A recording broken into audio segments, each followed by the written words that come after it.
प्रश्न पत्र साथियों जो बिल्कुल रियल पेपर के समान होगा। तो मेरा मानना है साथियों, अगर आप आरपीएफ की भर्ती में सिलेक्शन लेना चाहते हैं तो आज की इस वीडियो में जितने कॉन्सेप्ट आपको दिए जाए रीजनिंग के, वो आपके मनोमस्तिष्क में स्टोर होना चाहिए। जितने क्वेश्चंस आपको दिए जाए मैथ के, जितने क्वेश्चंस करंट अफेयर के और जीके के, वो सब के सब अगर आपके मनोमस्तिष्क में है तो मुझे नहीं लगता साथियों पेपर इससे बाहर आपका जा सकता है। तो अपने सिलेक्शन को निश्चित करने के लिए साथियों इस पूरी क्लास को एंड तक देखिएगा, यानी कि इन सभी सवालों के जवाब देने की साथियों कोशिश कीजिएगा। हम लोग शुरुआत कर रहे हैं साथियों रीजनिंग से, फिर उसके बाद मैथ देखेंगे और फिर उसके बाद जीके जीएस देखेंगे। साथियों यहाँ पर रीजनिंग का संपूर्ण निचोड़ आप लोग देखेंगे। तो पहला प्रश्न आपकी स्क्रीन पर आ चुका है। आपसे पूछा जा रहा है कि कौन सी आकृति धर्म, मस्जिद, मंदिर के बीच सही संबंध को साथियों सर्वाधिक सही ढंग से दर्शाती है। देखिए, जब हम बात करते हैं साथियों धर्म की, तो ये दोनों जो है ना, जिसके मस्जिद है और अगर मंदिर है, तो ये दोनों चीजें एक तरीके से धर्म के अंतर्गत ही आएंगी। तो कुछ इस प्रकार का साथियों आरेख आपका बनेगा, ऐसी आकृति बनेगी। और ऐसी आकृति कौन से ऑप्शन में है साथियों? ऑप्शन नंबर सी वाले में है, तो यही आपका बिल्कुल सही जवाब है। तो जिनका आंसर यहाँ पर सी था तो बिल्कुल सही था। अब उसके बाद देखिए अगला प्रश्न आपकी स्क्रीन पर है साथियों कि एक ऐसी चीज आपको दी गई, यानी कि बी है, उसके बाद सी आ गया है, उसके बाद ई आ गया, उसके बाद एच है, उसके बाद एल आ गया, उसके बाद क्यू, उसके बाद डब्ल्यू। तो आपसे पूछा जा रहा है कि फिर डब्ल्यू के बाद यहाँ पर कौन सा लेटर आ सकता है। इसको आप थोड़ा सा अगर आसान बनाना चाहें तो मैं आपके लिए साथियों इन जो अल्फाबेट्स लिखे ना, लेटर लिखे, इनकी नंबर लिख देता हूँ। जैसे बी होता है 2 पर, सी होता है साथियों 3 पर, ई होता है आपका 5 पर, एच होता है 8 पर, एल होता है साथियों 12 पर, क्यू 17 पर, डब्ल्यू होता है आपका 23 पर। ठीक है ना। अब अगला नंबर आपसे कुल मिला के पूछा जा रहा है, तो बहुत आसान सा प्रश्न है। देखिए, इसमें 2 में 1 बढ़ाया 3 आ गया, 3 में साथियों 2 बढ़ाया 5 आ गया, 5 में 3 बढ़ाया तो 8 आ गया, 3 में 2 बढ़ाया था तो 5 आया था। 8 अगर बात करें, 8 में 4 बढ़ाएंगे तो 12 आ जाएगा, और 12 में 5 बढ़ाएंगे तो 17 आ जाएगा, और 17 में 6 बढ़ाएंगे तो 23 आ जाएगा। यानी कि 23 में साथियों हमें 7 बढ़ाना होगा, और जब 23 में 7 बढ़ाते हैं तो आता है 30। अब मुझे बताइए 30 पर कौन सा लेटर आएगा? 30 पर कौन सा लेटर आएगा? देखिए, आप सभी लोग जानते हैं 26 पर आता है जेड, तो हम मान लेंगे 27 पर आएगा ए, और 28 पर आएगा साथियों बी, और 29 पर क्या आ जाएगा साथियों? सी आ जाएगा। और 30 की बात की गई है तो 30 पर यहाँ पर साथियों डी आ जाएगा। तो डी की अगर बात करें, यानी कि यहाँ पर कौन सा लेटर आएगा, तो मैं कह सकता हूँ साथियों यहाँ पर आपका डी लेटर आ जाएगा। और डी कौन से ऑप्शन में है साथियों? ऑप्शन नंबर डी में है भाई। बहुत बढ़िया, वेरी गुड क्लास। तो जिनका भी आंसर यहाँ पर डी था तो बिल्कुल सही था। उसके बाद देखिए अगले नंबर का क्वेश्चन आपकी स्क्रीन पर है। देखिए यहाँ पर लिखा हुआ है साथियों, सोनू यतेंद्र से लंबा है, अमित सोनू से लंबा है, सुभाष अमित से लंबा है, संतु सबसे लंबा है। यदि वे कद के अनुसार खड़े हो तो मध्य में साथियों कौन सा होगा? देखिए, इस क्वेश्चन को तो मैं आपको बहुत आसान तरीके से समझा दूंगा, लेकिन आपको एक काम करना होगा, मुझे मोटिवेट करने के लिए साथियों इस वीडियो को आपको लाइक करना होगा। तो साथियों लाइक का बटन होगा, उसको दबा दीजिए, और सभी लोग आप लोग लाइक कर दीजिए साथियों। दिल से भी लाइक करना है, जरूरी नहीं महज वो सिर्फ बटन दबाना ही एक लाइक वो अलग चीज है। आप दिल से अगर इस वीडियो को लाइक कर रहे हो, इस चैनल को लाइक कर रहे हो, तो मेरा मानना है मैं आपके लिए इतनी मेहनत करूंगा कि आरपीएफ वैकेंसी में आपका सिलेक्शन बहुत आराम से मैं करवा दूंगा।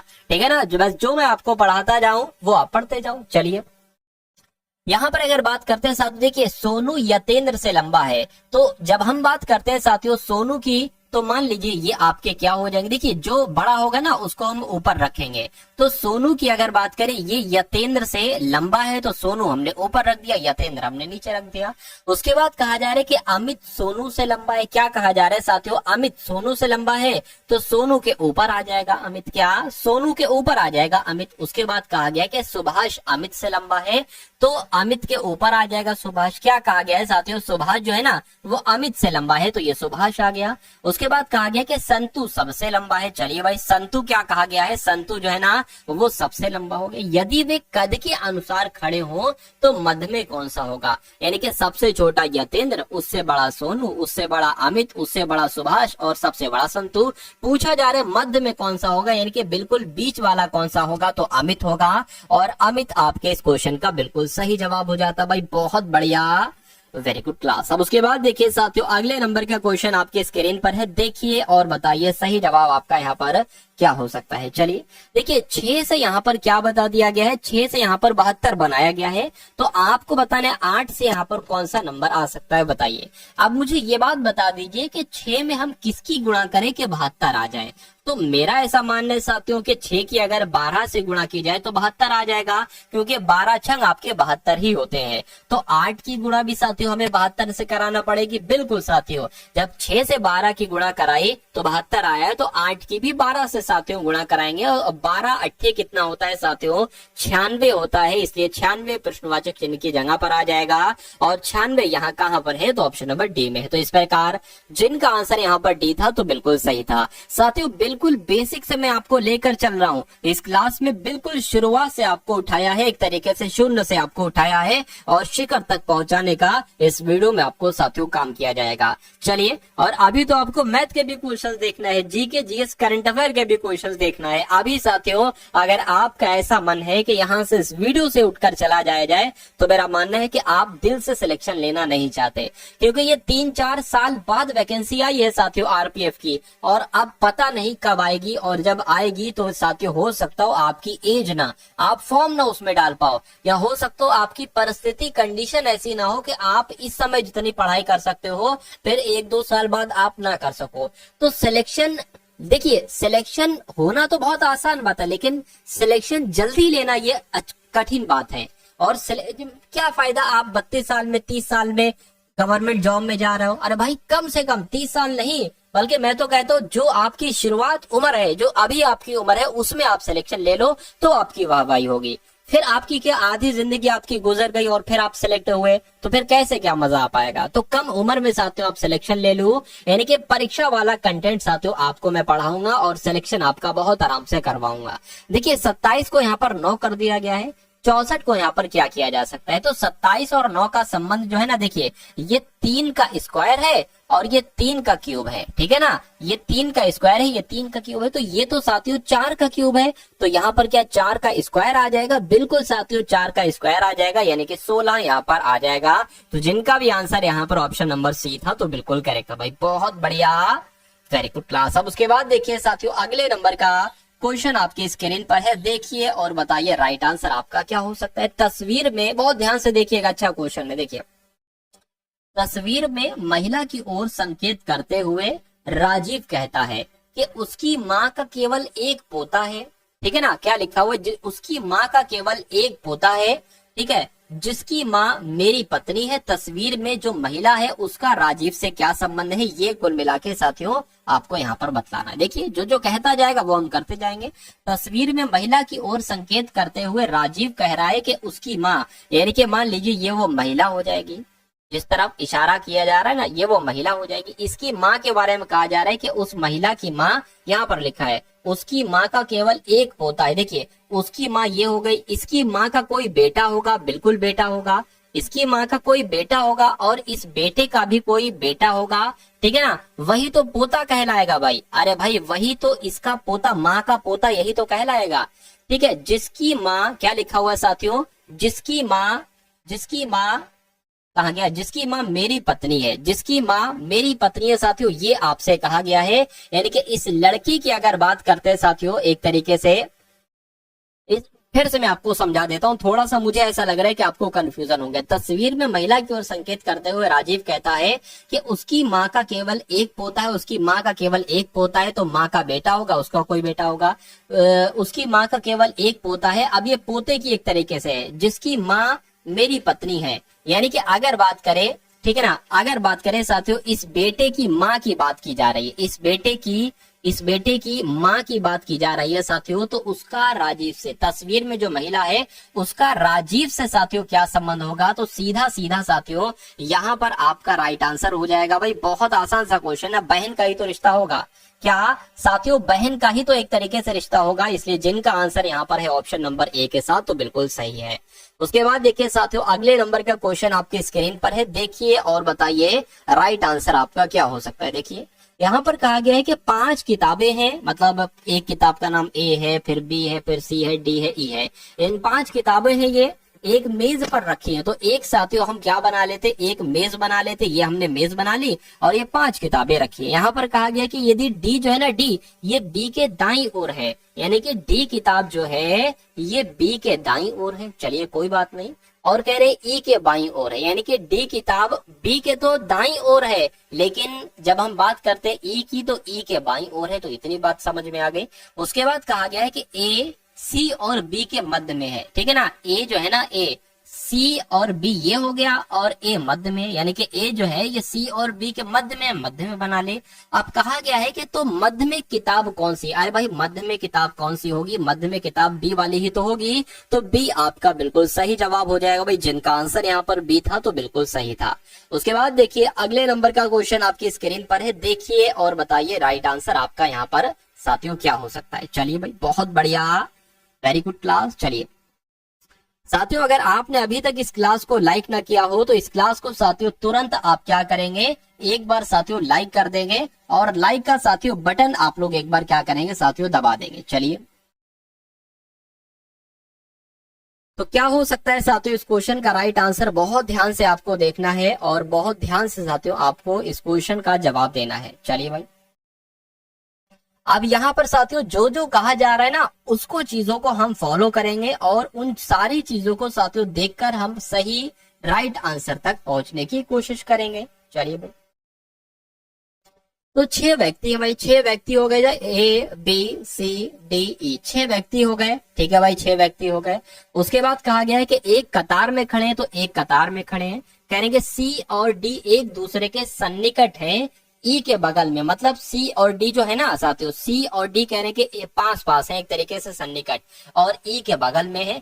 तो ई तो साथियों हो सकता हो यहाँ पर हो या हो सकता है ई यहाँ पर हो, ठीक है ना, यहाँ पर भी हो सकता है। लेकिन हम क्या करेंगे साथियों, हम एक दूसरी पंक्ति बना लेंगे, यानी कि सी और डी आपका यहाँ पर हो जाएगा और ई हम साथियों यहाँ पर रखने की कोशिश करेंगे। चलिए बी केवल ए के बगल में खड़ा है, ठीक है ना। बी जो खड़ा है ना, क्या कहा जा रहा है, बहुत साफ साफ कहा जा रहा है। अच्छा यहाँ पर पूछा क्या जा रहा है, अंतिम छोरों पर कौन कौन खड़े हैं, ये आपसे कुल मिला के पूछा जा रहा है। बी केवल ए के बगल में खड़ा है, तो बी की अगर बात करते हैं साथियों, ए के बगल में खड़ा है तो मान लेते ए अगर यहाँ पर बना दे तो साथियों बी आपका यहाँ पर बन जाएगा, ठीक है ना। उसके बाद कहा गया कि ए जो है ना, ए ये एफ से चौथे स्थान पर है, तो अगर हम एफ को यहाँ पर साथियों बैठा लें, यानी कि चौथा देखे 1 2 3 4 बिल्कुल चौथे स्थान पर है, ठीक है।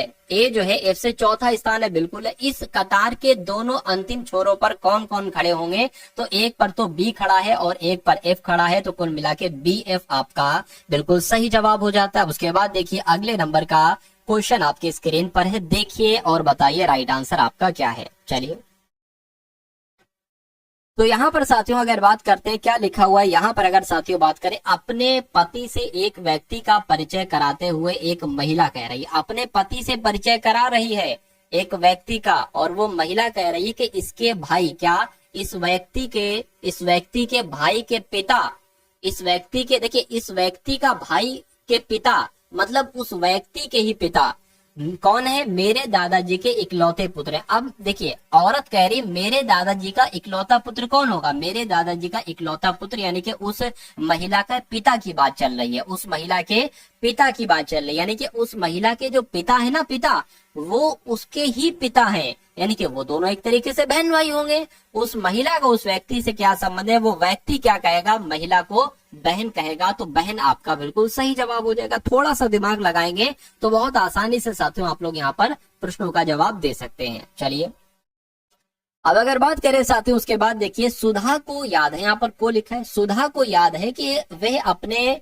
भाई होना चाहिए, भाई से शनिवार को मिली थी, ठीक है, अपने भाई से शनिवार को मिली थी, जो कि किसी माह की 20 तारीख को था। ध्यान दीजिए, यानी कि 20 तारीख को यहाँ पर शनिवार बताया गया है। चलिए तो 20 तारीख की अगर बात करें साथियों, 20 तारीख को यहाँ पर क्या बताया गया है, कौन सा दिन है, यहाँ पर साथियों शनिवार बताया गया है। तो इतनी जानकारी आपके पास आ गई।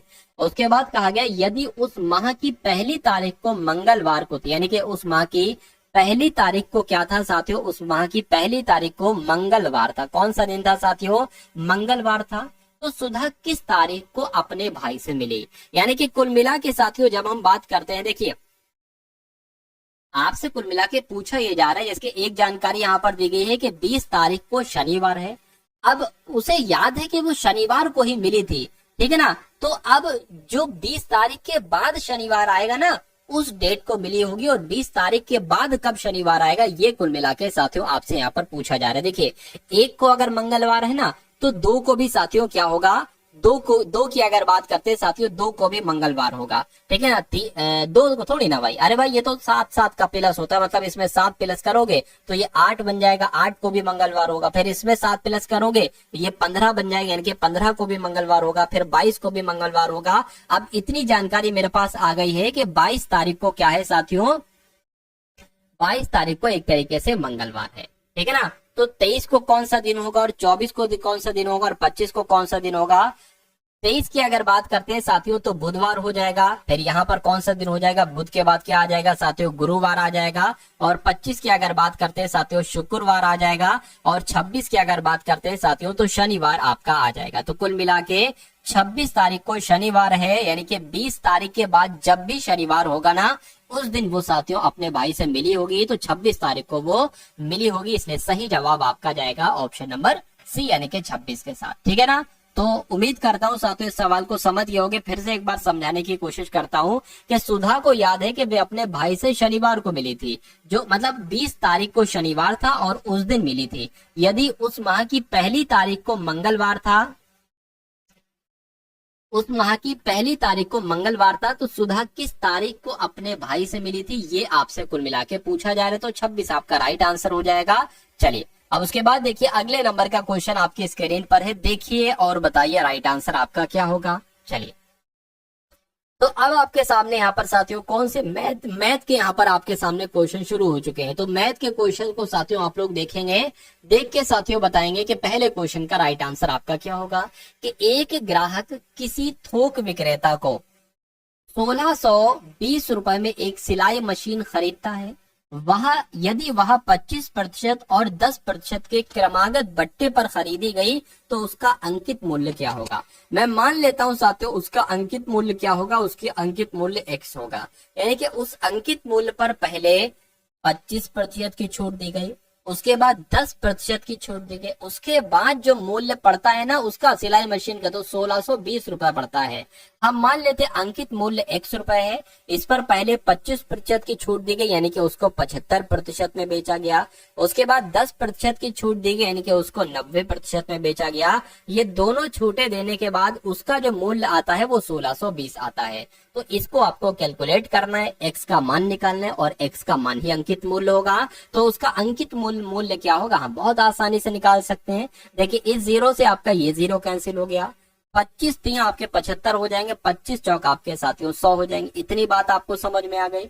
अब x बराबर क्या हो जाएगा साथियों, 1620 हो जाएगा गुणा ये क्या है 4 और 0 यानी कि 40 ऊपर आ जाएगा, ठीक है ना। और नीचे आपका क्या आ जाएगा साथियों 3 और यहाँ पर 9 आ जाएगा। इतनी बात आपको समझ में आ गई। इसको जरा कट कीजिए, इसको अगर कट करेंगे 3 पंजे 15, 3 चौक आपका 12, 0 लग जाएगा। 9 की अगर बात करें 9 पंजे 45, 9 छंग आपका 54 यानी कि 60 हो जाएगा। और ये आपका जो 40 है ना वो 40 आ जाएगा। तो कुल मिला के ये आपका जो निकलेगा वो x का मान निकलेगा, यानी कि 6 चौक आपके 24 होते हैं और 2 0 है तो 2 0 आपके लगा दिए जाएंगे। कुल मिला के अंकित मूल्य आपका 2400 आएगा। इस प्रकार जिनका आंसर यहाँ पर है ऑप्शन नंबर ए के साथ, तो बिल्कुल सही है। चलिए अब उसके बाद देखिए साथियों अगले नंबर का क्वेश्चन आपकी स्क्रीन पर है, देखिए और बताइए सही जवाब आपका यहाँ पर साथियों क्या हो सकता है। चलिए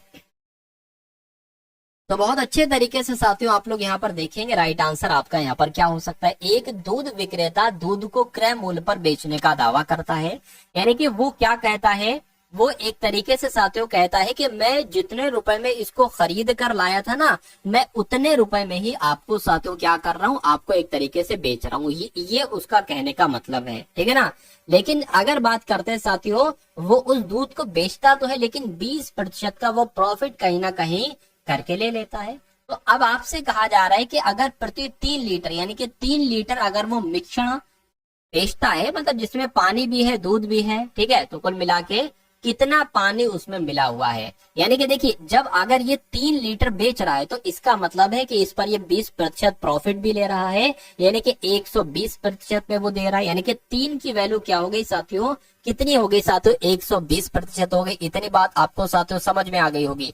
अब जरा आप एक काम कीजिए, आप 100% की वैल्यू निकाल लीजिए। 100% की वैल्यू जब आप निकालेंगे साथियों तो कैसे निकालेंगे, कुछ इस प्रकार से 100% की वैल्यू निकालेंगे। यानी कि जिस मूल्य पर, जिस पर बेचने पर ना उसको प्रॉफिट होगा ना उसको लॉस होगा। तो साथियों 20 पंजे 100, 20 छंग आपका ये हो जाएगा, ठीक है ना। 3 एकम 3, 3 दूना आपका साथियों इतना हो जाएगा, ठीक है ना। अब अगर बात करते हैं साथियों, उसके बाद अगर बात करें यहां पर, अगर साथियों बात करें, या एक काम करो ऐसे ना करके, आप एक काम करो साथियों, देखिए 120% की जब हम बात करते हैं साथियों तो वो 3 लीटर के बराबर है। तो 3 लीटर की अगर बात करें, इसको 100% में साथियों कैसे बदलेंगे, कुछ इस प्रकार से बदलेंगे, वही बात आ गई। तो इस जीरो से ये जीरो कैंसिल हो जाए, बात तब भी वही आ जाएगी। 3 एकम 3, 3 चौक आपका 12 हो जाएगा, ठीक है ना। तो आपके सामने यहाँ पर साथियों क्या आ गया, यहाँ पर आपके सामने 10/4 आ गया, ठीक है। चलिए 10/4 आ गया, कोई दिक्कत नहीं है। तो अब अगर बात करते हैं साथियों, देखिए यहां पर भी बात वही आ रही, पता नहीं मैंने ऐसा क्यों कर दिया। तो 2 दूना 4 हो जाएगा, 2 पंजे 10 हो जाएगा। इसको कट करोगे 2.5 आ जाएगा, यानी कि 2.5 लीटर यहां पर साथियों आ जाएगा। अब समझिए खेल को, यानी कि हमने 100% की वैल्यू निकाली है साथियों, ये 100% की वैल्यू है, ठीक है ना। मतलब अगर वो 2.5 लीटर देता है तो उसको ना प्रॉफिट होगा ना लाभ होगा, यानी कि, और ये है साथियों 3 लीटर, ये इससे कितना एक्स्ट्रा है साथियों, आधा लीटर एक्स्ट्रा है। तो मैं कह सकता हूं आधा लीटर उसमें पानी मिलाया जाता है। तो आधा लीटर को हम 500 मिलीलीटर भी कह सकते हैं। तो कुल मिला के इसलिए आंसर आपका जो जाएगा वो किस ऑप्शन के साथ जाएगा साथियों, ऑप्शन नंबर सी के साथ जाएगा। भाई बहुत बढ़िया, वेरी गुड क्लास। चलिए अब उसके बाद देखिए नेक्स्ट नंबर का क्वेश्चन आपके स्क्रीन पर है, देखिए और बताइए राइट आंसर आपका यहाँ पर क्या हो सकता है। चलिए बताइए भाई, यहाँ पर क्या लिखा हुआ साथियों, किसी वस्तु के विक्रय मूल्य के, किसी वस्तु के विक्रय मूल्य के विक्रय मूल्य में क्या लिखा हुआ साथियों, कुछ गड़बड़ी लग रही है, ठीक है। किसी वस्तु के विक्रय मूल्य में, विक्रय, किसी वस्तु के विक्रय मूल्य, यहाँ पर कुछ मिस्टेक है, मैं आपको बतला देता हूँ साथियों क्या बस मिस्टेक है। देखिए किसी वस्तु के विक्रय मूल्य में 12 की कमी से, 12 की कमी से कुछ एक्स्ट्रा लिख गया यहाँ पर, ये मेरे ख्याल से एक्स्ट्रा लिख गया है। किसी वस्तु के विक्रय मूल्य के में ये भी कट है और ये भी कट है, ठीक है ना। किसी वस्तु के विक्रय मूल्य में 12 रुपए की कमी से उसका संभावित, यानी कि 5% साथियों, ये 5% है, 5% संभावित लाभ जो है ना, कितना लाभ हानि में बदल जाएगा साथियों। मतलब उसको अगर देखिए, अगर 12 रुपए की कमी की जाती है तो 5% का जो उसका एक तरीके से संभावित लाभ होने वाला था, 5% का लाभ होने वाला था, वो 2.5% की हानि में बदल जाता है। तो उस वस्तु का लागत मूल्य कुल मिला के आपसे पूछा जा रहा है। देखिए ये क्वेश्चन आपसे इस टाइप का आपके एग्जाम में क्वेश्चन पूछा जाता है, बस संख्याएं इधर उधर कर दी जाती हैं। तो आपको साथियों क्या बताना है, आपको बताना है कैसे हो पाएगा। देखिए बहुत आसान सा क्वेश्चन है, इसमें कुछ नहीं है, सही आपको बता रहा हूं। देखिए अगर 12 रुपए की कमी की जाती है तो 5% उसको प्रॉफिट होने को था, लेकिन 2.5% लॉस हो गया। तो इनमें इनमें कितना अंतर है, 5%। तो ये 5 का ये अंतर है और 2.5 का ये अंतर है, यानी कि 7.5 की एक तरीके से ये वैल्यू है 12। मतलब 12 अगर कम किया जाता है ना तो 7.5% का हेर फेर आता है। तो लागत मूल्य पूछा जा रहा है, लागत मूल्य साथियों 100% होता है, यानी कि 7.5% की वैल्यू अगर 12 है तो 100% की वैल्यू क्या होगी। तो इसको थोड़ा हम चेंज कर लेते हैं, 7 दूना 14 हो जाएगा और 1 15 हो जाएगा, यानी कि 15/2 आ जाएगा। तो कुल मिला के अगर साथियों बात करते हैं यहाँ पर 15/102 है, ठीक है भाई। चलिए तो इसको 100% कैसे बनाओगे, इसकी गुणा 2 यहाँ पर हो जाएगी, यहाँ पर साथियों भाग हो जाएगी, और इसको 100% बनाने के लिए 100 से इसकी क्या हो जाएगी साथियों, गुणा हो जाएगी। इतनी बात आपको समझ में मैं उम्मीद करता हूँ आ गई होगी। चलिए 3 चौक आपका कितना हो जाएगा साथियों, 12 हो जाएगा, 3 पंजे आपका 15 हो जाएगा, 5 से अगर कट करेंगे 5 दूना 10 इतना हो जाएगा, यानी कि ये 40 हो जाएगा, 20 दूना 40 और गुणा 4 अगर कराएंगे साथियों तो 160 कुल मिला के यहाँ पर आ जाएगा। यानी कि लागत मूल्य जो था ना वस्तु का वो कितना था, वो 160 था, 140 नहीं 160 था। इसलिए राइट आंसर आपका जो जाएगा वो ऑप्शन नंबर बी के साथ जाएगा। भाई बहुत बढ़िया, वेरी गुड क्लास। चलिए अब उसके बाद देखिए साथियों, नेक्स्ट नंबर का क्वेश्चन आपकी स्क्रीन पर है, देखिए और बताइए राइट आंसर आपका क्या है। चलिए साथियों, मैं आप सभी लोगों से रिक्वेस्ट करूंगा कि इस वीडियो को एक बार आप लोग क्या कर देंगे, इस वीडियो को आप लोग एक बार शेयर अवश्य कर देंगे। और आरपीएफ में सिलेक्शन के लिए अगर आपने इस वीडियो को लाइक न किया हो तो तुरंत साथियों इस वीडियो को लाइक कर देंगे। बहुत ज्यादा सवालों को नहीं देखेंगे, 20 क्वेश्चन तक आपके मैथ के सवाल चलेंगे, उसके बाद 50 क्वेश्चन आपके आएंगे साथियों जीके, जीएस के और करंट अफेयर के। तो जैसे आपके जो संभावित क्वेश्चन है जिनके आने के 90% चांसेस साथियों, उन्हीं को आज इस क्लास में आपके लिए यहाँ पर लेकर आया हूँ। तो बहुत ध्यान से देखेंगे, 20 प्रश्नों तक का आप सफर तय करेंगे, उसके बाद जीके जीएस के क्वेश्चंस पर हम लोग चलेंगे। चलिए यहाँ पर अगर बात करते हैं कि एक व्यक्ति ने कुछ चावल 650 रुपए प्रति क्विंटल की दर पर खरीदे, मतलब 100 क्या कह सकते हैं, 650 रुपए के 1 क्विंटल खरीदे हम लोग कह सकते हैं। उसमें 20% चावल खराब हो गया या नष्ट हो गया, उसके बाद उसने अपना शेष चावल किस दर पर बेचना चाहिए उसे, ताकि उसे पूरे चावल में 20% का लाभ हो। तो साथियों इस क्वेश्चन की अगर बात करें, इस क्वेश्चन का जो एक तरीके से स्ट्रक्चर है ना, वो आप ध्यान कर लीजिए। यानी कि कोई चीज आपको दी जाएगी, उसका 1 क्विंटल या 1 किलो का भाव आपको दिया जाएगा और कहा जाएगा इतने प्रतिशत चावल नष्ट हो गए हैं, और उसके बाद आपसे कहा जाएगा कि जो अब शेष चावल, देखिए 20% तो चावल नष्ट हो गए, तो अब शेष चावलों को किस दर पर बेचे वो, ताकि उसे पूरे चावल में 20% का साथियों प्रॉफिट हो। देखिए कुल चावल मान लेते हैं साथियों 100 किलो चावल है। कितने किलो चावल है? 100 किलो चावल है साथियों। तो अब ये 650 रुपए प्रति क्विंटल चावल जो मिल रहे हैं, अरे 100 किलो नहीं मतलब 100 क्विंटल मान लेते हैं, तो 650 रुपए प्रति क्विंटल चावल जो मिल रहे हैं, ये 100 क्विंटल चावल कितने के हो जाएंगे साथियों? ये आपके 65,000 के हो जाएंगे। और यहाँ पर एक चीज कही गई है कि पूरे चावलों में उसे 20% का प्रॉफिट होना चाहिए। तो अगर इसको हम 20% का प्रॉफिट देते हैं साथियों, तो ये कितने में बिकेंगे देखते हैं साथियों। 0 से 0 कैंसिल हो जाएगा, 2 पंजे 10 हो जाएगा, 2 छंग 12 हो जाएगा। इसको अगर कट करते हैं 5 कम 5, 5 3 15 हो जाएगा, ये 0 0 0 आ जाएगा। 13 छंग कितने होते हैं साथियों? 78 होते हैं। यानी कि अब साथियों मैं कह सकता हूँ क्या कि 20% का अगर प्रॉफिट दे उसको ना, तो 78% मान लेते हैं साथियों कि वो बिकेगा जाके। मतलब 65,000 रुपए की लाया था, 65,000 रुपए के चावल खरीदे थे, कितने? 100 क्विंटल, और 78,000 में वो बेच रहा है। ठीक है ना। चलिए अब देखिए 100 क्विंटल आपके चावल थे और कहा गया है कि 20% चावल नष्ट हो गए, यानी कि अब आपके पास 80 क्विंटल चावल बचे। ठीक है ना। अब देखिए, अब अच्छा पता फायदा उसको 20% का ही चाहिए, मतलब बेचना उसको 78,000 में ही है और 20% कम करके चावल बेचेगा, क्योंकि 20% चावल नष्ट हो गए हैं। तो 80 क्विंटल चावल है और बेचा जा रहा है साथियों 78,000 में।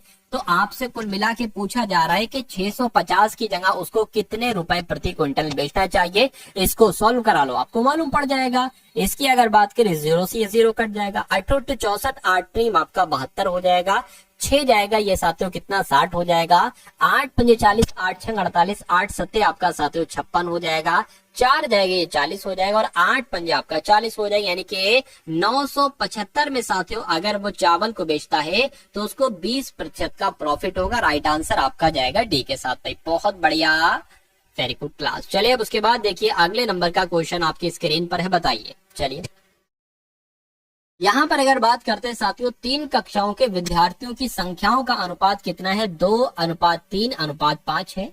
प्रत्येक कक्षा 40 विद्यार्थी, यानी कि प्रत्येक कक्षा में 40 विद्यार्थी बढ़ा दिए जाने से ये अनुपात 4:5:7 हो जाता है। प्रारंभ में कुल विद्यार्थियों की संख्या कितनी थी, ये कुल मिला के आपसे पूछी जा रही है। चलिए देखिए, विद्यार्थियों की संख्याओं का अनुपात कितना है? 2:3:5 है। तो प्रारंभ में कुल विद्यार्थियों की संख्या कितनी थी? 5 3 8 और 2 आपका 10, यानी कि 10x थी। ठीक है ना, 10x थी। अब यहाँ पर एक चीज देखिए साथियों, क्या कि अगर प्रत्येक कक्षा में मान लेते साथियों 2x में, क्या 2x में अगर 40 जोड़ा जाता है, यही तो कहा जा रहा है प्रत्येक कक्षा में 40 विद्यार्थी और बढ़ा दिए जाते हैं, तो इसका अनुपात कितना? 2 अनुपात से कितना अनुपात हो जाता है? 4 अनुपात हो जाता है। यानी कि जब 2x में 40 जोड़ा जाता है तो 4x अनुपात हो जाता है। तो अगर बात करें 2x बराबर कितना हो जाएगा साथियों, एक सेकेंड, यहाँ पर अगर साथियों बात करते हैं, देखिए 40 जोड़ा जाता है साथियों, तो ये कितना हो जाता है, ये एक तरीके से कुछ मिस्टेक साथियों मुझे यहाँ पर लग रही है। फिर से हम इसको कर लेते हैं साथियों, कोई दिक्कत नहीं। थोड़ा सा देखिए, अगर बात करें, ये जो सवाल आ रहे हैं ना, ये बहुत टाइम बाद मेरे सामने यहाँ पर आ रहे हैं। तो यहाँ पर अगर साथियों बात करते हैं, क्या कहा गया, 3 कक्षाओं के, कुछ मिस्टेक तो नहीं है साथियों, 3 कक्षाओं के विद्यार्थियों की संख्याओं का अनुपात 2:3:5 है। प्रत्येक कक्षा में 40 विद्यार्थी साथियों बढ़ा दिए जाते हैं, तो ये अनुपात कितना हो जाता है, 4:5:7 हो जाता है। प्रारंभ में कुल विद्यार्थियों की संख्या कितनी थी, यानी कि जब हम बात करते हैं 2x + 40 की, तो ये अनुपात कितना हो जाता है साथियों, एक तरीके से 4x हो जाता है। ये तो मैंने लिखा था ना, यही मैंने लिखा था, चलिए कोई दिक्कत नहीं है। अब 4x साथियों बराबर के उधर है 2x ना, तो ये बराबर के इधर आ जाएगा 2x है, और बराबर कितना रहेगा, 40 रहेगा। यानी कि 2x बराबर कितना रहेगा साथियों, 40 रहेगा, और x बराबर कितना हो जाएगा साथियों, 20 हो जाएगा। इतनी बात तो आप साथियों समझ सकते हो ना, ठीक है ना, कोई दिक्कत नहीं है, ठीक है। अरे भाई ये 2 इसके भाग में चला जाएगा तो 20 ही आएगा। तो अब देखिए, प्रारंभ में कुल विद्यार्थियों की संख्या कितनी थी, तो 2, 3, 5 यानी कि 10x थी, और x की वैल्यू हमें पता चल गई है 20 है, और 10 गुणा अगर बात करें तो साथियों ये कितना हो जाएगा, 200 हो जाएगा। तो 200 आपका बिल्कुल सही जवाब हो जाएगा। अब अगर बात करते, देखिए अगर हम ये कहते कि मान लीजिए प्रत्येक कक्षा में यानी कि 3x है ना, तो इसमें अगर 40 बढ़ाते और फिर ये 3x से कितना हो जाता साथियों, 5 हो जाता, तो 5x हो जाता। इसको जब सॉल्व करते ना, तब भी x का मान साथियों 20 ही आता। तो कुल मिला के जिनका भी आंसर यहाँ पर ऑप्शन नंबर सी था, तो बिल्कुल सही था भाई, बहुत बढ़िया, वेरी गुड क्लास। चलिए अब उसके बाद देखिए साथियों, नेक्स्ट नंबर का क्वेश्चन आपकी स्क्रीन पर है, देखिए और बताइए राइट आंसर आपका यहाँ पर क्या हो सकता है। चलिए, यदि मूल धनराशि कितनी है, मतलब मूल, वैसे तो धनराशि को हम साथियों P लिखते हैं, तो मूल धनराशि S है, ठीक है। ब्याज दर कितनी है साथियों, ब्याज दर की अगर बात करते हैं, यहाँ पर R है, 21 नहीं है, ये 2R है। तो ब्याज दर कितनी हो जाती है, यानी कि R कितनी हो जाती है साथियों, 2R हो जाती है। तो व्यक्ति 3 वर्ष के बाद, यानी कि साथियों व्यक्ति 3 वर्ष के बाद चक्रवृद्धि ब्याज पर कितनी धनराशि मिलेगी, यानी कि चक्रवृद्धि ब्याज पर अगर कोई धनराशि मिलती है तो वो मिश्रधन कहलाई जाती है, यानी कि वो A कहलाया जाता है। तो A आपसे पूछा जा रहा है। आपने एक सूत्र पढ़ा होगा साथियों, A बराबर P 1 + R बटे 100 की पावर क्या साथियों, T। तो यहाँ पर A आपसे पूछा जा रहा है, A हम निकाल लेंगे। P क्या दिया गया, P का मतलब S दिया गया है, कहा गया ना मूल धनराशि S है, तो ये आपकी S हो जाएगी। 1 + R कितना दिया गया, R की वैल्यू 2R दे रखी है, चलिए 2R हो जाएगा, बटे 100 हो जाएगा, और T कितना है साथियों, 3 है, तो 3 वर्ष हो जाएगा। अब देखिए 2 से कटेगा, ये 50 हो जाएगा, यानी कि आपकी एक ही साथियों वैल्यू जो निकलेगी वो S निकलेगी। 1 + R बटे 50 हो जाएगा, बटे क्या हो जाएगा, मतलब पावर कितनी हो जाएगी, T हो जाएगी। तो एक ही ये वैल्यू निकलती है। देखिए इस टाइप का ऑप्शन कहीं क्या ऑप्शन में आपको साथियों देखने को मिल रहा है। तो S1 + R बटे 50 की पावर 3। अरे मैंने यहाँ पर टी क्यों लिख दिया, मुझे यहाँ पर पावर लिखना चाहिए थी जैसे चल रही थी। तो कुल मिला के ये आपका सही जवाब हो जाएगा। मिश्रधन जो निकलता है, धनराशि जो निकलती है चक्रवृद्धि ब्याज पर, वो ये ऑप्शन नंबर सी वाली ही निकलती है। चलिए अब उसके बाद देखिए साथियों, अगले नंबर का क्वेश्चन आपके स्क्रीन पर है, देखिए और बताइए राइट आंसर आपका साथियों क्या हो सकता है। चलिए तो बहुत अच्छे से साथियों क्वेश्चंस को यहाँ पर हम लोग समझने की कोशिश कर रहे हैं। आप बहुत आराम से साथियों क्वेश्चंस को देखते जाइए और बताते जाइए राइट आंसर आपका क्या हो सकता है। चलिए तो अब यहाँ पर साथियों स्पष्टिंग की तरफ देखें, थोड़ा सा ये अच्छे लेवल का साथियों क्वेश्चन है। क्या लिखा हुआ है यहाँ पर अगर बात करते हैं साथियों, बहुत आराम से आप पढ़ेंगे और बहुत अच्छे से यहाँ पर जवाब देने की कोशिश करेंगे। 24 सेंटीमीटर लंबाई और 18 सेंटीमीटर चौड़ाई के एक आयताकार शीट है। चलिए भाई, एक आयताकार शीट हो जाती है। उसके बाद लिखा हुआ है कि उसके प्रत्येक कोने से 3 सेंटीमीटर भुजा का वर्ग काट दिया जाता है और शेष शीट को एक खुला आयताकार डिब्बा बना दिया जाता है। तो डिब्बे का पृष्ठीय क्षेत्रफल क्या होगा। चलिए तो यहाँ पर अगर बात करते हैं साथियों, मान लीजिए ये एक आयताकार है, इसकी चौड़ाई लंबाई कितनी दी गई है साथियों, 24 सेंटीमीटर दी गई है, और चौड़ाई कितनी दी गई है, 18 दी गई है। कहने के प्रत्येक कोने से 3 सेंटीमीटर भुजा का वर्गाकार काट लिया जाता है। तो ये हो कुछ इस प्रकार का भी साथियों हो सकता है। देखिए कुछ इस प्रकार का भी हो सकता है साथियों, ठीक है ना। और इसकी ऊंचाई कितनी है, एक तरीके से जो इसकी ऊंचाई है ना वो 3 ही कहलाई जाएगी। 3 यहाँ पर ज्यादा बन गई ऊंचाई, लेकिन ऊंचाई एक तरीके से 3 कहलाई जाएगी। देखिए अगर यहाँ से 3 का यहाँ से कट करते हैं और 3 का यहाँ से कट करते हैं, कह रहे ना प्रत्येक कोने से, चारों कोनों से 3 का कट करते हैं, तो 3 का जब यहाँ से कट कर लेंगे, 3 का यहाँ से कट कर लेंगे तो लंबाई कितनी बचेगी साथियों? अरे भाई लंबाई 18 ही तो बचेगी, 18 बचेगी ना। हाँ बिल्कुल साथियों 18 ही बचेगी। चलिए अब यहां से भी 3 कटा, यहां से भी 3 कटा, तो चौड़ाई कितनी बचेगी साथियों? 12 बचेगी। तो इतनी बात आपको साथियों समझ में आ चुकी होगी। चलिए अब ऊंचाई की अगर बात करते हैं साथियों, देखिए एक वर्गाकार काटा जा रहा है तो ऊंचाई आपकी कितनी हो जाएगी? अब लंबाई आपकी हो गई है 18, ठीक है ना। और अगर बात करते हैं साथियों चौड़ाई, यानी कि अगर बात करें साथियों बी, ठीक है, कितनी हो जाएगी आपकी? 18 हो जाएगी। और हाइट कितनी हो जाएगी आपकी? 3 हो जाएगी। अब एक बात साथियों मेरी यहाँ पर समझने की कोशिश कीजिए, मैं इसको थोड़ी देर के लिए साथियों यहाँ पर क्या कर देता हूँ, इरेज कर देता हूँ। चलिए अब अगर साथियों बात करें, एक आपका डिब्बे का पृष्ठीय क्षेत्रफल का सूत्र होता है, वो डिब्बे का पृष्ठीय क्षेत्रफल का सूत्र मैं यहाँ पर लिख देता हूँ। देखिए 2 इज ऑफ, यानी कि 2 और ब्रैकेट में क्या हो जाएगा? LB प्लस, ठीक है ना, LH प्लस BH, ये आपका सूत्र होता है। यानी कि लंबाई चौड़ाई, लंबाई ऊंचाई और चौड़ाई और ऊंचाई, ठीक है ना। अब सब कुछ आपके पास है साथियों, लंबाई भी है 18 है, यहाँ पर मैं लिख चुका हूँ, और आपकी चौड़ाई कितनी है साथ? 1 सेकंड, मैंने यहाँ पर फिर गलत लिख दिया। यहाँ पर 18 थोड़ी ना मुझे लिखना चाहिए था, यहाँ पर 12 लिखना चाहिए था, ये 12 आ गया, तो यहाँ पर 12 आ जाएगा। प्लस कर दिया, L कितना है? 18 है, और ऊंचाई कितनी है साथियों? 3 है, फिर प्लस आ गया B, यानी कि चौड़ाई कितनी है साथियों? 12 है, और गुणा ऊंचाई कितनी है? 3 है। यानी कि अब अगर बात करें साथियों 2 और ब्रैकेट के अंदर क्या आ जाएगा? देखिए 18 की 12 से गुणा करेंगे तो 216 आ जाएगा, प्लस 12 अगर बात करते, फिर मैंने यहाँ पर 18 लिख दिया, मतलब एक बार 18 है तो 18 ही क्या लिखा जाएगा? यहाँ पर साथियों आपका क्या आ जाएगा? और यहाँ पर अगर बात करें, यहाँ पर आपका साथियों 12 आ जाएगा। कैसे मैं आपको बतलाऊं? अरे भाई एल आपकी अगर बात करें, एल आपका तो 18 है ना, एल आपका साथियों कितना है? 18 है। चलिए कोई दिक्कत नहीं है। अब थोड़ा सा साथियों मैं यहाँ पर डिब्बे का पृष्ठीय क्षेत्रफल की जब हम बात करते हैं, सूत्र तो आपका यही होता है LB, और ठीक है LB, उसके अलावा साथियों LH, ठीक है ना, LH और BH, ठीक है। चलिए कोई दिक्कत नहीं, सही, बहुत बढ़िया, वेरी गुड क्लास। यहाँ पर 18 ही आएगा, L 18 ही तो ना, तो ये आपका 216 हो जाएगा। 18 तिया कितने होते हैं साथियों? एक तरीके से 54 होते हैं, और प्लस आपका 12 तिया कितने होते हैं? 36 होते हैं। चलिए तो अब आपको इसको सिर्फ जोड़ना है साथियों, क्या करना है? इसको जोड़ना है तो जोड़ लीजिए। अरे भाई 6 और 4 10 हो जाएगा, और 6 आपके 16 हो जाएंगे, कोई दिक्कत नहीं है।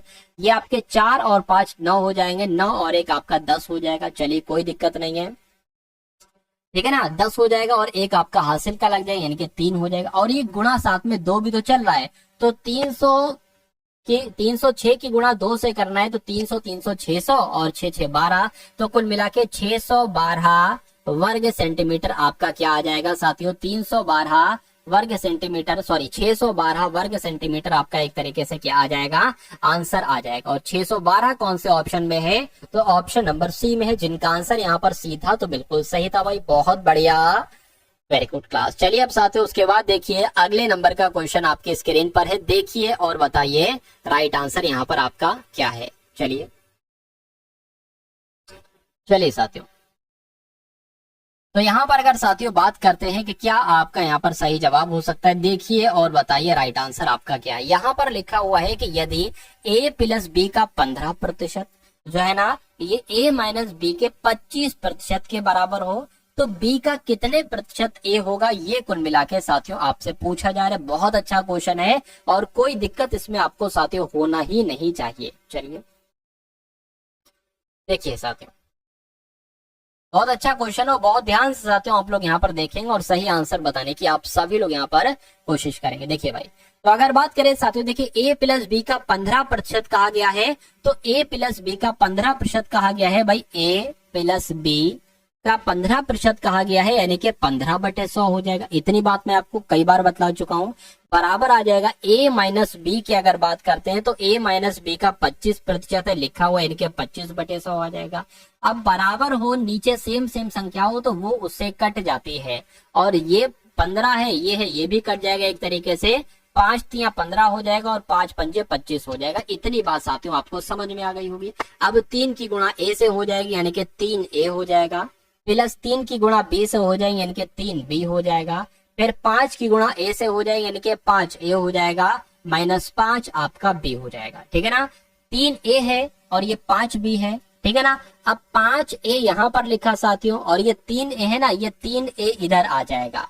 अब अगर बात करें साथियों, ये 3b लिखा हुआ है और ये 5b उधर है बराबर के, माइनस का इधर आएगा तो प्लस का हो जाएगा, ये प्लस का आपका हो गया, यानी कि ये हो सॉरी ये 5b आपका हो जाएगा। तो 5b और 3b कितना हो जाएगा, 8b आपका हो जाएगा। और ये आपका कितना हो जाएगा साथियों, 2a हो जाएगा। अरे भाई 5a में से 3a जाएगा, कितना बचेगा, 2a ही तो बचेगा। ठीक है ना, इतनी बात साथियों आपको उम्मीद करता हूँ समझ में आ गई होगी। चलिए तो अब अगर साथियों बात करते हैं हम लोग यहाँ पर क्या कि b बटे a बराबर कितना हो जाएगा, 2/8 हो जाएगा। अब b बटे a बराबर कितना हो जाएगा, इसको कट करेंगे, 2 एकम 2, 2 चौक आपका कितना हो जाएगा साथियों, एक तरीके से 4 हो जाएगा, यानी कि 1/4 हो जाएगा।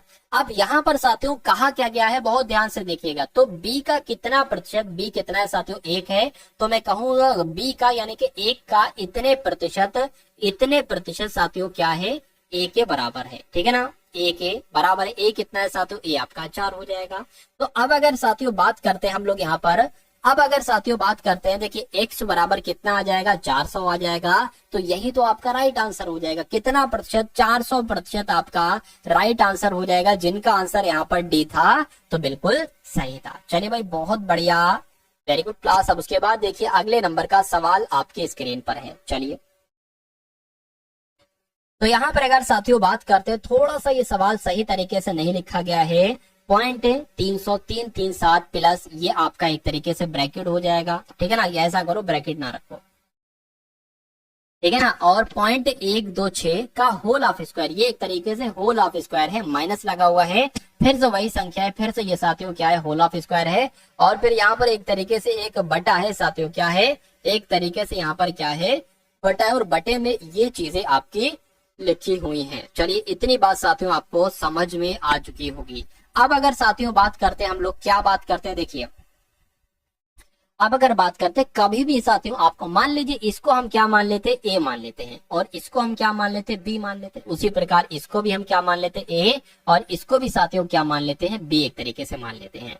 अब कभी भी आपको दिख जाए साथियों क्या कि ए प्लस बी का whole of square minus a minus b का होल ऑफ स्क्वायर, कभी भी आपको ये कंडीशन साथियों दिख जाए, जो कि हमें यहाँ पर कंडीशन दिख रही है, a प्लस बी का whole of square minus a minus b का होल ऑफ स्क्वायर, तो पता इसकी वैल्यू क्या होती है, इसकी वैल्यू होती है साथियों 4ab, यानी कि मैं इसको भी 4ab लिख सकता हूँ। तो 4 हमने लिख लिया, a क्या है, a है 337.337 और गुणा b कितना है 0.126 और बटे में जो है वो बटे में लिख देंगे साथियों 0.337 गुणा 0.126। अब देखिए इससे ये पूरा कैंसिल हो जाएगा, तो बचेगा क्या, सिर्फ 4 बचेगा। तो 4 ही आपका बिल्कुल सही जवाब हो जाएगा, और जिनका आंसर यहाँ पर ए तो बिल्कुल सही है। अब उसके बाद देखिए अगला प्रश्न आपके स्क्रीन पर है, देखिए और बताइए राइट आंसर आपका क्या है। ये साथियों अंतिम प्रश्न मैथ का, उसके बाद जीके के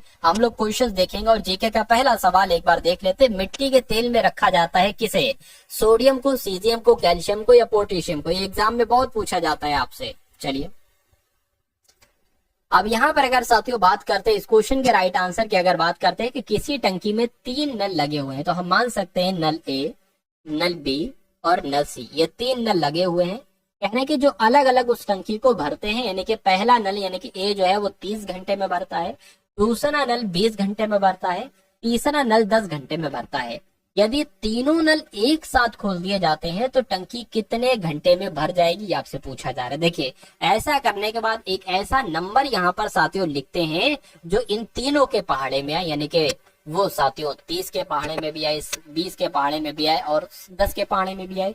तो मेरे हिसाब से वो संख्या 60 होगी। और ये संख्या हम क्या मान लेते हैं, टोटल काम मान लेते हैं, यानी कि टोटल काम कितना है, 60 है। टोटल वर्क कितना है, टोटल काम आपका साथियों 60 है। चलिए अब देख लेते कितनी बार में ये 60 आएगा, 30 के पहाड़े में 2 बार में, यानी कि 30 दूना 60, 20 तिया 60 और 10 छंग आपका 60। यानी कि इसका मतलब मकसद निकालने का ये है कि बी की अगर ए की अगर बात करते हैं 1 घंटे में 2 पानी भरता है, सी की अगर बात करते हैं 1 घंटे में 6 पानी भरता है, और बी की अगर बात करते हैं 1 घंटे में 3 पानी भरता है। अब देखिए टोटल काम, टोटल पानी जो भरा गया है, मतलब उसकी अगर बात करें किसी टैंक में टोटल पानी 60 लीटर भर सकता है। अब इसको अगर तीनों लोग मिलकर भरते हैं, जो कि 1 घंटे में 2 ये भरता है, 1 घंटे में 3 भरता है, तीनों को अगर नलों को खोल दिया जाए तो 1 घंटे में कितना तीनों पानी भरेंगे? 6 और 3 9 और 11, यानी कि 11 लीटर पानी भरेंगे।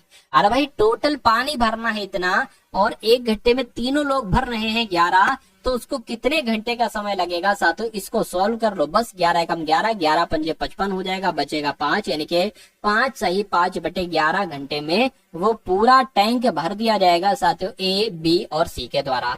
तो ऐसा कहां पर आपको दिख रहा है साथियों? ऐसा तो आपको ऑप्शन नंबर सी में नजर आ रहा है, तो यही आपका बिल्कुल सही जवाब हो जाता भाई। बहुत बढ़िया, चलिए भाई, वेरी गुड क्लास। चलिए अब उसके बाद देखिए अगले नंबर का क्वेश्चन आपकी स्क्रीन पर साथियों आ चुका है। आपसे पूछा जा रहा है कि मिट्टी के तेल में रखा जाता है, बताइए।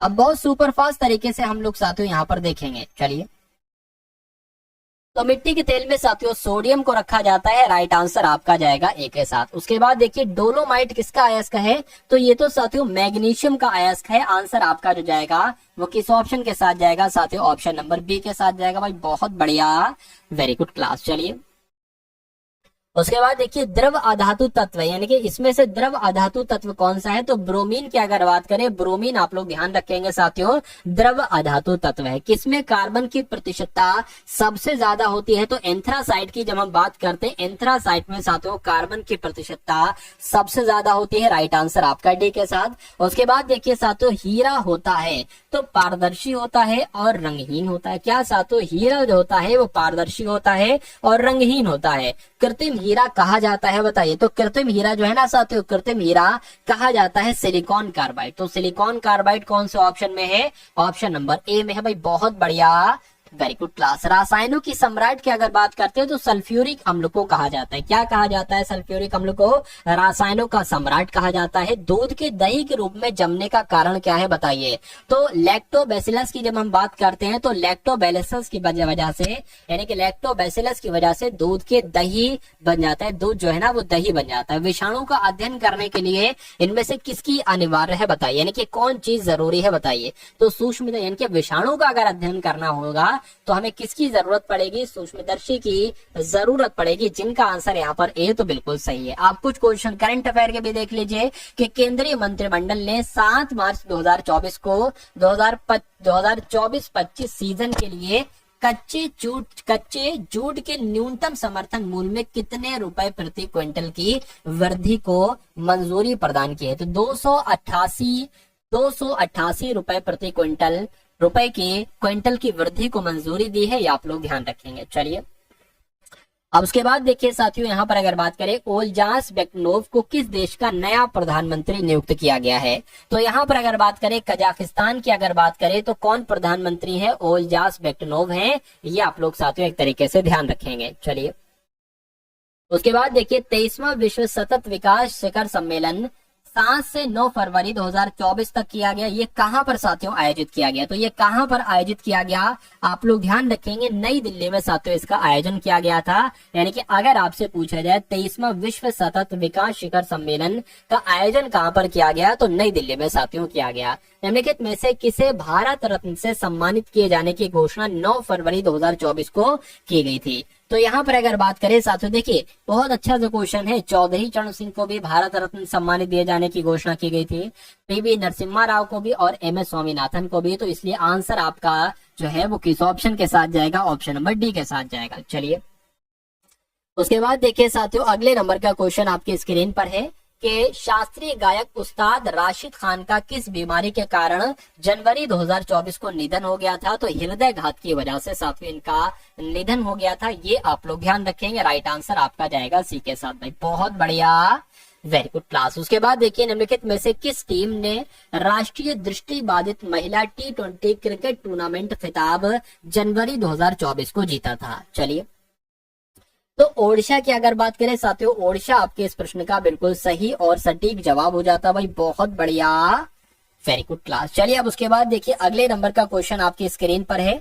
यहाँ पर अगर साथियों बात करते हैं, यहाँ पर अगर बात करें unprecedented the masters and me पुस्तक के लेखक कौन है, तो टाइगर वुड्स की अगर बात करें ये इस पुस्तक के लेखक हैं। राइट आंसर आपका जाएगा सी के साथ भाई, बहुत बढ़िया, वेरी गुड क्लास। विश्व प्रेस स्वतंत्रता दिवस कब मनाया जाता है, तो ये तो 3 मई को मनाया जाता है। क्या साथियों, अगर बात करते हैं विश्व प्रेस स्वतंत्रता दिवस की बात करते हैं तो ये साथियों 3 मई को मनाया जाता है। निम्नलिखित में से कौन एक भारत का पहला सौर ऊर्जा से संचालित युद्धपोत है, तो आप लोग ध्यान रखेंगे INS सर्वेक्षण की अगर बात करें तो ये आपके इस क्वेश्चन का बिल्कुल राइट आंसर हो जाता है। उसके बाद देखिए अगला प्रश्न है, प्रसिद्ध शास्त्रीय संगीत गायिका प्रभा अत्रे, क्या नाम है इनका, प्रभा अत्रे इनका नाम है। तो ये जनवरी 2024 को इनका निधन हो गया था। ये किस घराने से संबंधित है, तो आप लोग ध्यान रखेंगे साथियों, ये किराना घराने से संबंधित है। राइट आंसर आपका जो जाएगा वो ऑप्शन नंबर ए के साथ जाएगा। सांची की अगर बात करते हैं ये क्यों प्रसिद्ध है बताइए, तो ये तो एक स्तूप है और सबसे बड़ा बौद्ध स्तूप ये कहलाया जाता है साथियों। सांची का स्तूप ये इसलिए जाना जाता है, ये इसलिए प्रसिद्ध है। चलिए जातक किसका ग्रंथ है आपसे पूछा जा रहा है, तो जातक कथाएं हैं, तो ये तो साथियों बौद्ध धर्म से संबंधित है। किससे संबंधित है, ये बौद्ध धर्म से संबंधित है। राइट आंसर आपका जाएगा सी के साथ। उसके बाद देखिए बुद्ध के गृह त्याग का प्रतीक साथियों क्या है, तो घोड़े की अगर बात करें, घोड़ा ही साथियों गौतम बुद्ध के गृह त्याग का प्रतीक है, ये आप लोग ध्यान रखेंगे। राइट आंसर आपका ए के साथ जाएगा। उसके बाद देखिए मिताक्षरा की विषय वस्तु क्या है, तो अगर बात करें हिंदू पारिवारिक विधि संहिता ही मिताक्षरा की विषय वस्तु है। राइट आंसर अगर आपका है ऑप्शन नंबर डी के साथ, तो बिल्कुल करेक्ट है भाई, बहुत बढ़िया, वेरी गुड क्लास। चलिए अब उसके बाद देखिए नेक्स्ट नंबर का क्वेश्चन आपके स्क्रीन पर है कि दक्षिणी भारत का तक्कोलम का युद्ध साथियों हुआ था, बताइए तो किनके बीच हुआ था, चोल और राष्ट्रकूटों के बीच ही साथियों जो तक्कोलम का युद्ध हुआ था ये हुआ था। इसलिए एग्जाम के पॉइंट ऑफ व्यू से इंपॉर्टेंट क्वेश्चन है और डायरेक्ट आपके एग्जाम में पूछा जा सकता है। चलिए द्रविड़ शैली के मंदिरों में गोपुरम से तात्पर्य है, तो गोपुरम से साथियों क्या तात्पर्य है, गर्भगृह से नहीं, दीवारों पर की गई चित्रकारी से नहीं, शिखर से नहीं, ये तोरण के ऊपर बने अलंकृत एवं बहुमंजिला भवन से इसका तात्पर्य है गोपुरम से, इसलिए सही जवाब आपका डी के साथ जाएगा। उसके बाद देखिए साथियों कि लोकसभा का अध्यक्ष अपना त्याग पत्र किसको देता है बताइए। देखिए लोकसभा का जो अध्यक्ष होता है वो अपना अगर इस्तीफा, अपना रिजाइनमेंट या अपना इस्तीफा त्याग पत्र देना होता है तो लोकसभा के उपाध्यक्ष को देता है, ये बात आपको मालूम होना चाहिए। मुद्रा स्वयं मुद्रा का निर्माण करती है, ये परिभाषा किसने प्रस्तुत की थी, तो ये परिभाषा तो क्राउथर साहब ने दी थी। किसने दी थी साथियों, आप लोग ध्यान रखेंगे, ये परिभाषा क्राउथर साहब ने दी थी, इसलिए राइट आंसर जिनका यहाँ पर बी है तो बिल्कुल करेक्ट है। चलिए अब उसके बाद देखिए तिब्बत का पठार निम्नलिखित में से कहां पर है बताइए, तो कहां पर अगर बात करते हैं क्या थियानशान नहीं, थियानशान हिमालय पर्वत काराकोरम के मध्य नहीं, हिमालय पर्वत और क्यूनलून के मध्य है। आप लोग ध्यान रखेंगे, बहुत इंपॉर्टेंट क्वेश्चन है साथियों कि तिब्बत का पठार हिमालय पर्वत तथा क्यूनलून के बीच स्थित है। आंसर आपका डी के साथ जाएगा।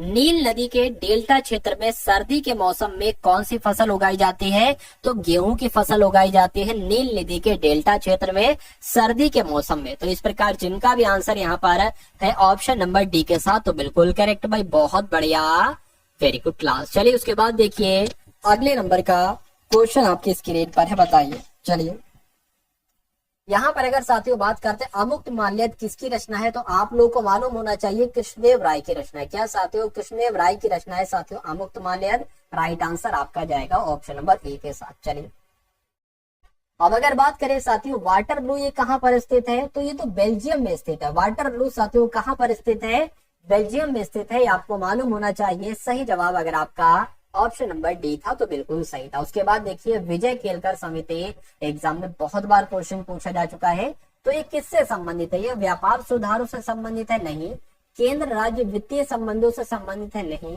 ये सार्वजनिक क्षेत्र के उद्यमों निवेश से संबंधित है नहीं, ये साथियों कर सुधारों से संबंधित है, ये आपको मालूम होना चाहिए। सही जवाब आपका जाएगा डी के साथ। लोकायत दर्शन के प्रतिपादक कौन है साथियों, तो चारवाक का नाम आप लोग ध्यान रखेंगे। क्यों, क्योंकि लोकायत दर्शन के प्रतिपादक कौन है साथियों, चारवाक हैं।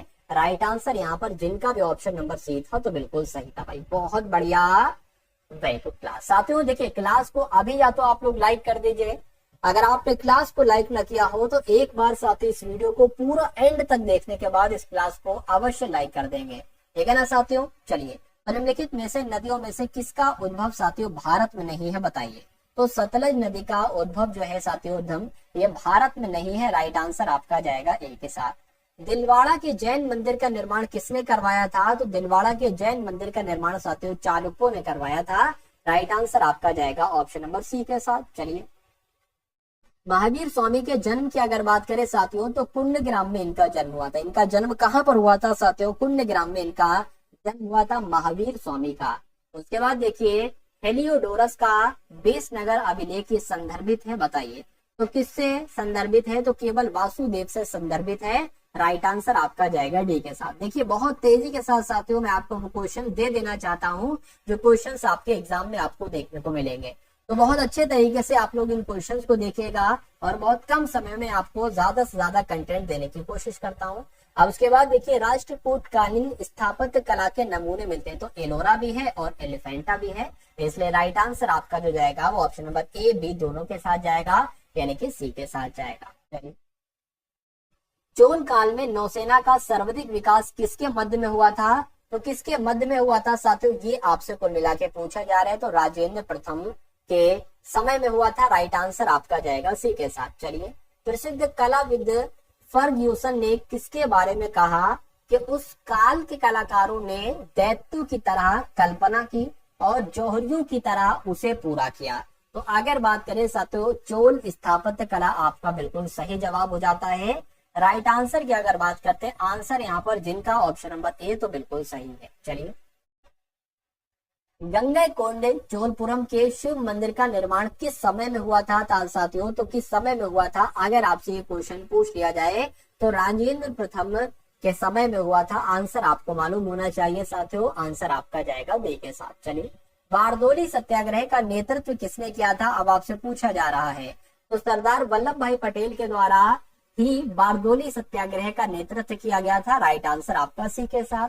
संसद का अधिवेशन बुलाने का कार्य कौन करता है, यानी कि संसद का अधिवेशन तो साथियों कौन बुलाते हैं, राष्ट्रपति बुलाते हैं साथियों, ये आपको मालूम होना चाहिए, जिनका भी आंसर यहाँ पर डी तो बिल्कुल सही है। लोकसभा में किसी विधेयक को धन विधेयक के रूप में कौन प्रमाणित करते हैं साथियों, तो कौन प्रमाणित करते हैं बताने की कोशिश कीजिए। तो ये काम तो साथियों लोकसभा के अध्यक्ष का होता है और साथियों सैकड़ों बार ये क्वेश्चन पूछा जा चुका है, सैकड़ों बार। चलिए, उसके बाद देखिए भारत सरकार के प्रथम विधि अधिकारी साथियों कौन होते हैं, तो भारत के महान्यायवादी की जब हम बात करते हैं तो इनको ही कहा जाता है कि भारत सरकार के प्रथम विधि अधिकारी हैं, राइट आंसर आपका जाएगा ऑप्शन नंबर बी के साथ।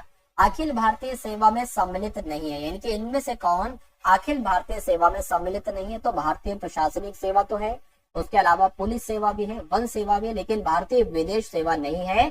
अब नहीं है साथियों, तो यही आपका बिल्कुल सही जवाब हो जाता है ऑप्शन नंबर सी के साथ। चलिए, मुद्रास्फीति से लाभान्वित होता है, कौन लाभान्वित होता है जब मुद्रास्फीति होती है, तो ऋणी को ज्यादा फायदा होता है मुद्रास्फीति से, सही जवाब आपका जाएगा सी के साथ। चलिए, उसके बाद देखिए पंडित भीमसेन जोशी की क्रियाकलाप का क्षेत्र क्या रहा साथियों, बताइए। तो अगर बात करते हैं शास्त्रीय संगीत की अगर बात करें यानी कि गायन, तो पंडित भीमसेन जोशी के क्रियाकलाप का क्षेत्र रहा, आंसर आपका बी के साथ जाएगा।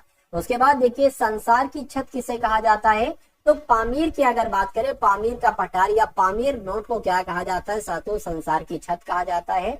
अब उसके बाद देखिए पुष्कर मेला साथियों कहाँ लगता है, बहुत शानदार क्वेश्चन आपके स्क्रीन पर है साथियों, देखिए और बताइए राइट आंसर आपका क्या है।